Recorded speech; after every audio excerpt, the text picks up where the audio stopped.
Hi, everyone. Dr. Frankie here. And today I want to talk to you all about how to step out of your sexual comfort zone.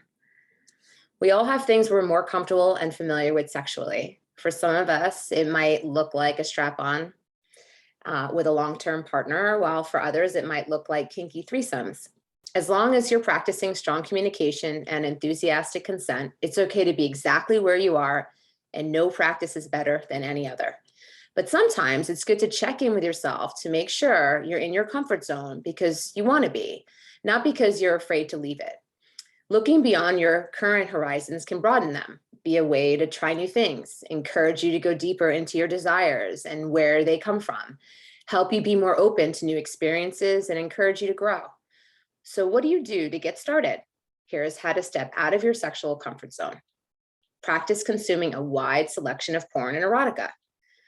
The sexual comfort zone is layered with not only what we do in bed and how we do it, but also who we do it with. Reading a wide selection of erotica can paint a picture of the different paths that fantasies can take. Edited anthologies are especially great for giving you the best opportunity to find a story where you can connect with both the fantasy and the writing, and should definitely be part of expanding your sexual practice. Also, can be fun. But watching a wide selection of porn with a wide selection of people interacting in a wide selection of ways is an extremely underrated and extremely important way to engage with different representations of desire, not only for how it can broaden the desire you show towards other people, but for how it can broaden the acceptance and desire you feel towards yourself. I've heard the critique that no one in queer porn is hot, which is just untrue. Everyone in queer porn is hot. It is true, however, that queer porn stars often transcend heteropatriarchy, narrow definitions of hotness as thin, white, cis, able-bodied, and representing in a narrow selection of ways. If you've never watched a queer porn because you just don't find anyone in it attractive, it's worth reflecting on what messaging about beauty and bodies you've internalized that have led you to that conclusion. Then work to expand. Consider the place you are now a beginning rather than an end.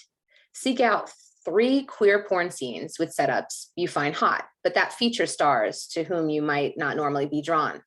Then seek out 3 scenes with people you find hot, but with actions or setups that are outside of your usual repertoire. If you never watch porn, there's no time like a pandemic. I recommend director Shine Houston's award-winning Crash Pad series. While you watch, pay attention to the moments that challenge your view of what's hot. Where does the resistance live in your body? While giving yourself permission to feel that, where can you also connect with moments of desire? Investigate your own desires and boundaries. Sometimes it can be helpful to have a framework for where you're starting so you can have a better perspective on where you want to go. Working with a yes, no, maybe list can be a way to create that framework and get in touch with lots of different elements of your sexuality. Scarlettine's Yes, No, Maybe focuses on safer sex, sexual responses, and vanilla sexual actions. That other paper has a more ink-focused Yes, No, Maybe, and Autostraddle has a queer-specific, more visual worksheet.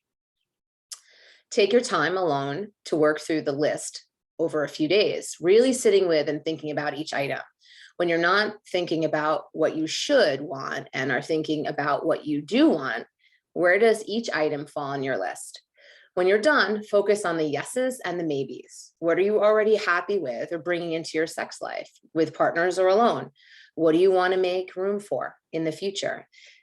Also, if you visit my article, you'll be able to click on these links. So make sure to check back for the article on my website, www.littlegaybook.com.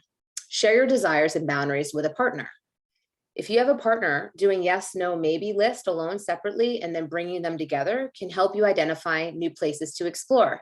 If you said yes, both of you have said yes to something but haven't tried it together, what can you do to introduce it into your sex lives?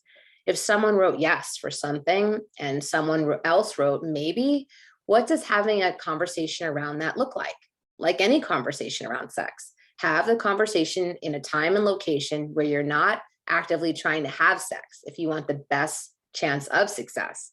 There might be more room to explore together than you think. Good luck. And again, come check back to this article by visiting my website, www.littlegaybook.com, and search how to step out of your sexual comfort zone. I hope you found this article helpful, and I hope to see you all soon.